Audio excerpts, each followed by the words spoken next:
بسم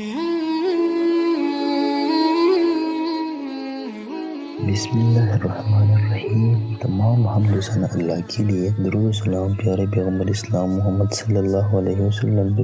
سلسلہ چھوٹے مال بڑا ثواب کے ذیل عنوان حج اور عمرہ کے برابر ثواب والے ایمان میں آج ہم چوتھا نمبر عمل بیان کریں گے۔ وہ کون سا آسان سا اور مختصر سا عمل ہے جیسے ادا کرنے پر ہمیں حج کے برابر ثواب ملتا ہے؟ عمل کون سا ہے؟ آئیے سنتے ہیں۔ سیدنا امامہ رضی اللہ عنہ رسول اللہ سے بیان کرتے ہیں، جو شخص مسجد کی طرف نیکی کی بات سیکھنے یا سکھانے کے لیے نکلتا ہے تو اسے مکمل حج کے برابر ثواب ملتا ہے۔ پیارے دوستو، یہ بہت ہی آسان اور مختصر سا عمل تھا۔ مسجد کی طرف صرف اسی غرض سے جانا کہ وہاں اس نیکی کی بات سیکھیں گے یا دوسروں کو سکھائیں گے، تو اس عمل پہ اللہ ہمیں حج کے برابر ثواب دیتا ہے۔ بہت ہی آسان سا اور مختصر سا عمل ہے۔ مسجد میں تو ویسے بھی ہم جاتے ہیں، لیکن اگر کوئی بندہ اس نیت سے جائے کہ میں وہاں کچھ نیکی کی بات سیکھوں گا یا دوسروں کو سکھاؤں گا، کسی اچھی کام کی مشاورت کروں گا، تو انشاءاللہ اسے اللہ تعالی حج کے برابر ثواب دے گا۔ میرے دوستوں، کوشش کریں زیادہ سے زیادہ